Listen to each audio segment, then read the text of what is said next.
Começa agora mais um programa Crescendo em Cristo, série de estudos bíblicos produzida por pastores colaboradores da Rádio CPT. Olá, eu sou o pastor André Bender, sirvo a Deus e a Igreja Luterana aqui em Aracaju, Sergipe, e vou conduzir com vocês o estudo do capítulo 2 do livro de Gálatas.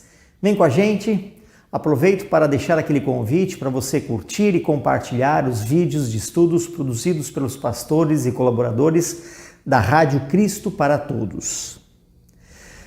Lutero tinha um amor declarado por esta carta aos Gálatas. Ele dizia que esta é a minha epístola com a qual tenho o meu namoro, é a minha Kate. Kate, para quem não sabe, era o apelido carinhoso que lhe dava sua esposa Catarina. E o seu comentário do livro de Gálatas influenciou não apenas estudiosos e teólogos como John Wesley, mas influenciou também todo o povo e é ainda hoje uma obra muito lida e impressa. O propósito de Gálatas, para a gente se situar novamente, é defender a autoridade apostólica de Paulo e reafirmar o Evangelho em toda a sua verdade. O homem não é justificado pelas suas obras, pelas obras da lei, mas unicamente mediante a fé em Jesus Cristo, muito claramente colocado no versículo 16 que vamos estudar. A lei não nos foi dada para obter méritos e salvação diante de Deus, mas para conduzir até Cristo, a fim de que sejamos por Ele justificados. Capítulo 3, versículo 2. Em Cristo, então, nós somos chamados à liberdade, a vivermos de acordo com o que a palavra de Deus espera de nós, não com libertinagem. E somente pela direção do Espírito Santo é que vamos permanecer livres, fazendo a vontade de Deus e recebendo a justificação pela obra de Cristo. Vamos agora então ao conteúdo do capítulo 2. Paulo continua defendendo o seu apostolado, afirmando que os que pareciam ter maior influência, Tiago, Pedro e João, e que eram considerados como colunas da igreja em Jerusalém, eles reconheceram o seu apostolado e o seu ministério entre os gentios.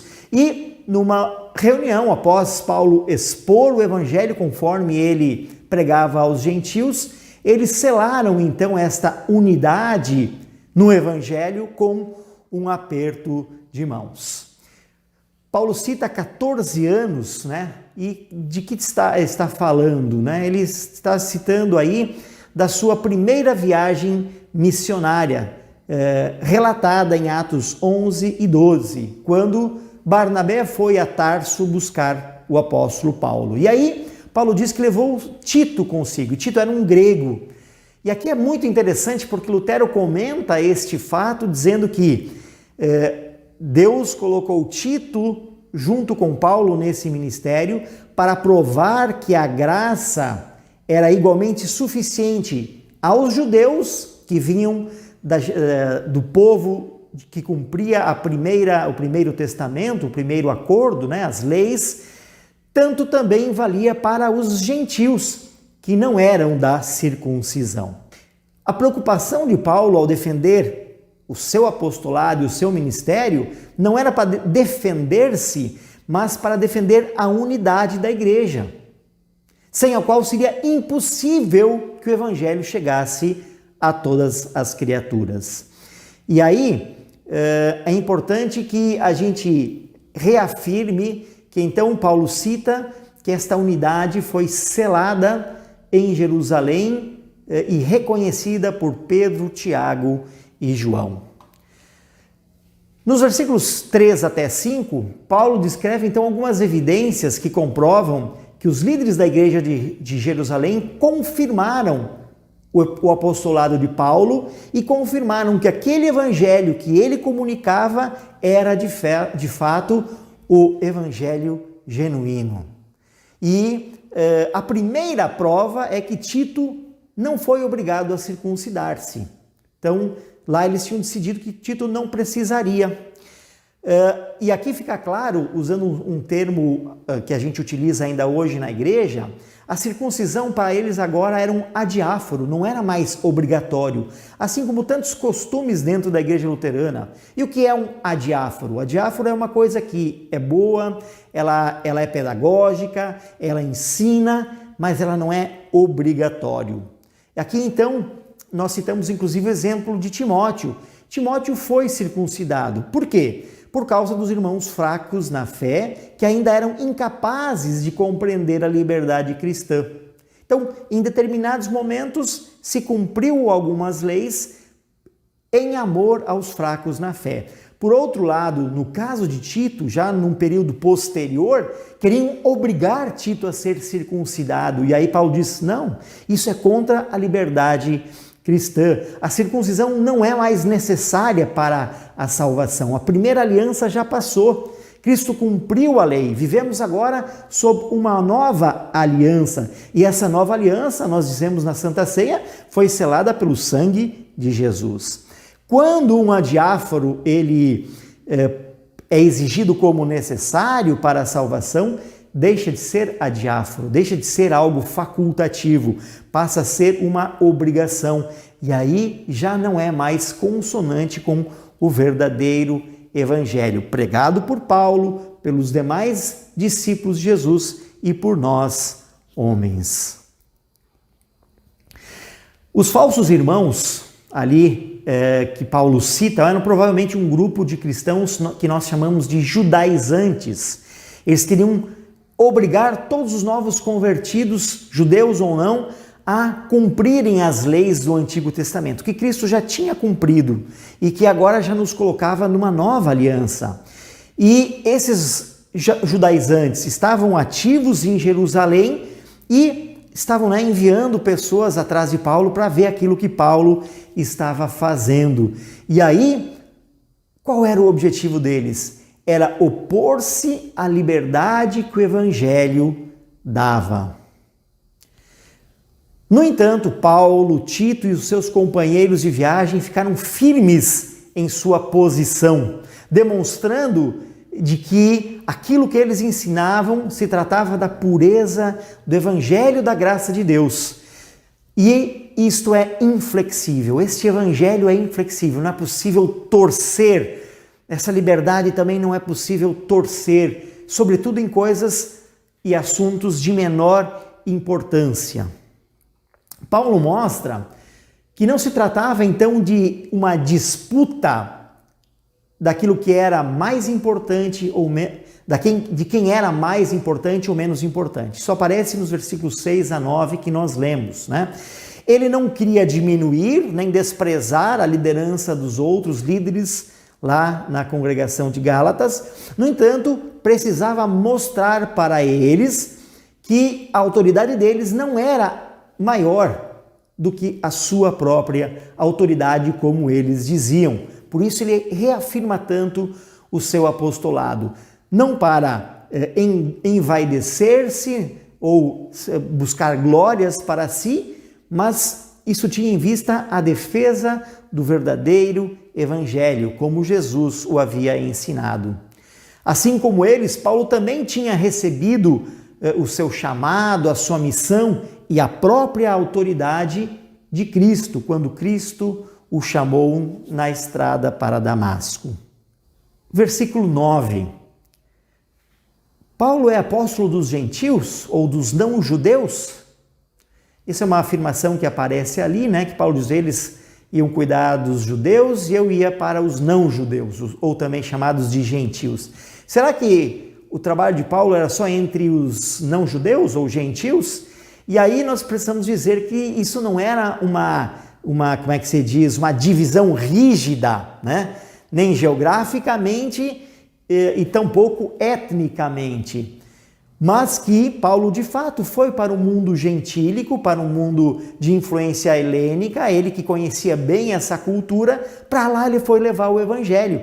Mas na prática ele trabalhava e pregava tanto para judeus quanto para não judeus.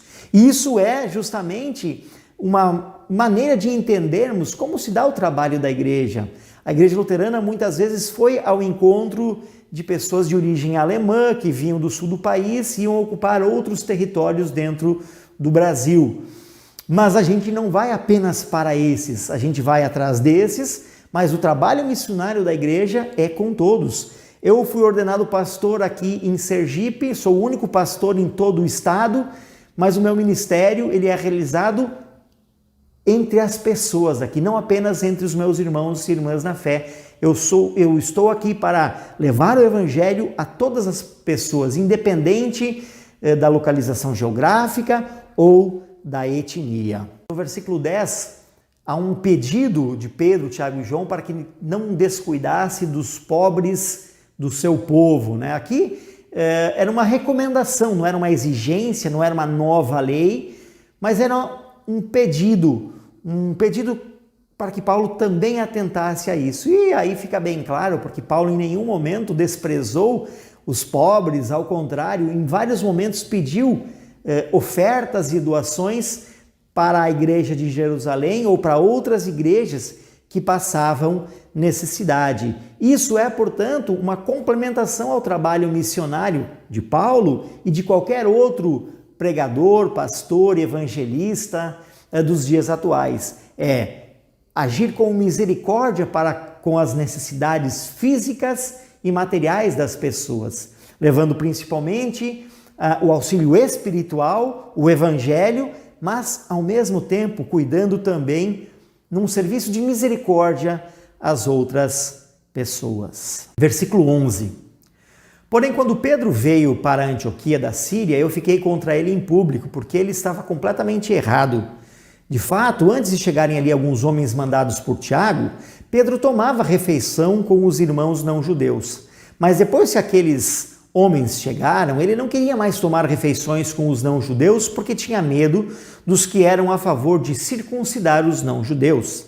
E também os outros irmãos judeus começaram a agir como hipócritas, do mesmo modo que Pedro. E até Barnabé se deixou levar pela hipocrisia deles. Quando vi que eles não estavam agindo direito, de acordo com a verdade do Evangelho, eu disse a Pedro, na presença de todos: você é judeu, mas não está vivendo como judeu, e sim como não judeu. Então, como é que você quer obrigar os que não são judeus a viverem como os judeus? Bom, Antioquia era uma grande cidade, era na verdade a terceira maior cidade do Império Romano e era um centro comercial. A igreja dali tinha sido fundada por Paulo com a ajuda de Barnabé e está registrado em Atos 11 e era o centro da vida cristã ali daquela região. E esse incidente provavelmente aconteceu já na segunda visita de Paulo a Jerusalém e pode ter motivado o concílio, né, o primeiro concílio da igreja e todas as recomendações que são dadas por aquele concílio em Atos capítulo 15 acerca das comidas.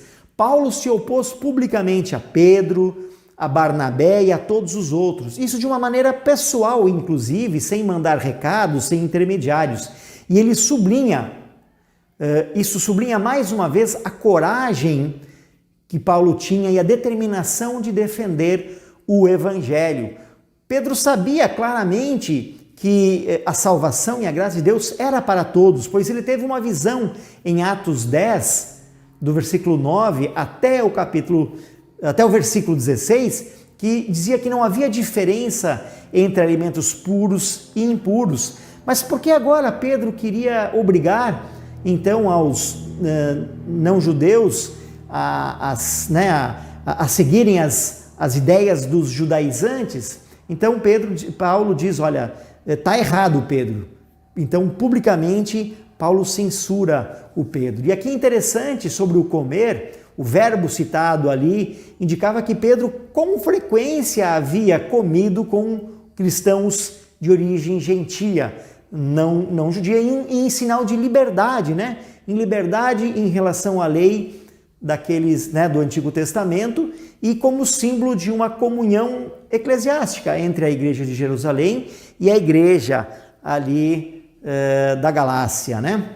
Aí o que nós vemos é que essa decisão de Pedro de, a partir da visita dos enviados por Tiago, que eram judaizantes, ele fez isso por emoção, por medo do que eles iriam pensar. Então não era uma mudança de atitude, de pensamento, mas era uma mudança movida mais pela preocupação. Mas o que eles vão dizer? E aí Paulo denuncia isso como hipocrisia. Você sabe da verdade, Pedro, por que você está querendo fazer isso? É só por medo deles? E aí então Paulo enfatiza isto para deixar bem claro a liberdade que o Evangelho dava agora aos novos convertidos. Pedro não deixou de ser apóstolo por causa disso. Pedro mantinha a sua importância na igreja cristã, assim como Tiago e João e todos os outros cristãos, e isso ficou claro nas decisões daquele concílio que apaziguou os ânimos e novamente mostrou a importância da unidade, das igrejas cristãs e, sobretudo, a liberdade que o Evangelho nos dá.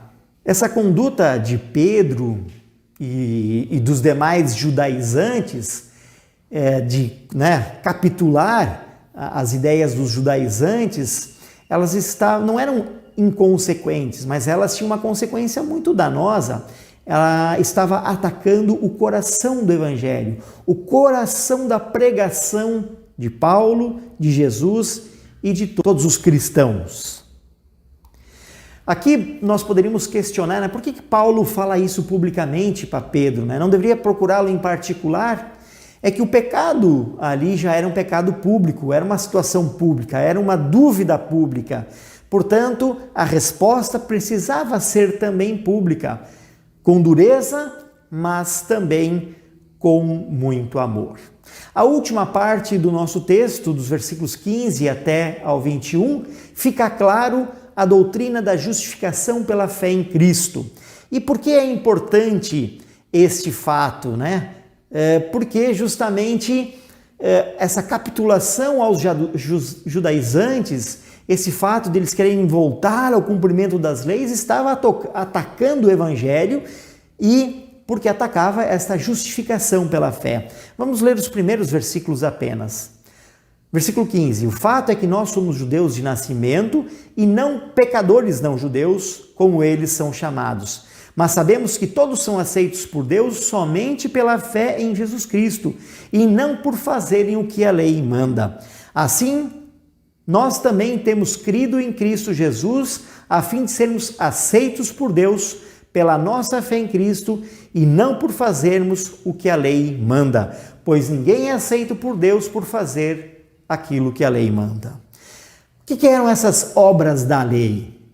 Por obras da lei a gente entende todo e qualquer esforço do ser humano para obter justiça diante de Deus, para em última análise obter a salvação diante de Deus por conta própria, mediante o cumprimento de regras e leis. E Lutero diz que tudo aquilo que se opõe, que obras, salvação pelas obras e obras da lei, é tudo aquilo que se opõe à graça de Deus. Ou é por obras da lei, ou é pela graça de Deus. Ou é pelo amor de Deus em Jesus Cristo, ou é por causa das obras civis, cerimoniais e morais do Antigo Testamento. E é mais uma vez necessário reafirmar que nós não somos salvos, não somos justificados diante de Deus por obras meritórias, por obras de leis, por obras de cumprimentos, mas somos justificados pela fé em Jesus Cristo. E a partir desta justificação, dessa salvação que nos é dada, é que nós vamos agora fazer essas obras da lei, não para mérito, não para salvação, mas como resposta ao amor de Deus por nós. A fé, portanto, é um instrumento para receber, para apanhar, para agarrar a fé salvadora que Cristo nos dá, a graça salvadora que Cristo conquistou em nosso lugar. O Evangelho de Cristo, ele derrubou, portanto, a separação que havia entre o povo de Israel e os outros povos. Agora, de verdade, em Cristo, é possível dizer que o povo de Abraão vai ser uma bênção para todos os povos. Isso era uma promessa que Deus fez a Abraão: através de ti, eu quero ser uma bênção para todos os povos. E a partir da obra de Cristo, demonstrada no Evangelho, que esse muro de separação ele desaparece. Essa graça salvadora não é só para os judeus, mas é para todos. E isso não é mediante as obras da lei, mas é mediante a salvação que Cristo nos dá. E nós não estamos mais embaixo da lei, mas estamos embaixo da graça. E se cumprimos a lei, é para agradar a Deus, para aquilo que é bom diante de Deus. Mas isso não atribui salvação e nem méritos a nós. Mas isso também é obra e ação do Espírito Santo em nossa vida. Quando uma pessoa chega à fé em Cristo, ela morre para a lei e morre para este mundo e passa a viver para Deus e de acordo com o que Deus espera de nós. Qualquer participação na justificação do pecador diante de Deus é algo inútil diante de Deus e é desnecessária. Nós não participamos de nossa salvação, mas a salvação foi conquistada por Cristo em nosso lugar. Nós nos apropriamos desta graça pela fé. Lutero, inclusive, diz que é um pecado muito terrível querer confiar nos nossos méritos e nas nossas obras, porque isso representa anular a graça de Deus. E esse é, portanto, como Lutero diz, o pecado dos pecados, ou seja, o maior pecado. E nós precisamos sempre voltar para o Evangelho, para a graça de Deus em Jesus. Esta justificação da qual nós falamos, pelo qual o cristão é tornado justo diante de Deus pela obra de Jesus, ela tem 5 características importantes. Ela é universal, ela é para todos, como ficou claro nos versículos 15 e 16. Ela não promove o pecado, para promover o pecado. Ela é absoluta, porque ela não admite competição ou colaboração, é somente pela graça. Não é pelos méritos, Daí, inclusive, aqueles 3 motes da Reforma: somente pela graça, somente pela fé e somente na Escritura. E a quarta característica dessa justificação, ela fez com que os seres humanos morressem para a lei e vivessem para Deus pela fé em Cristo. Nós, então, com Cristo, morremos e depois ressuscitamos.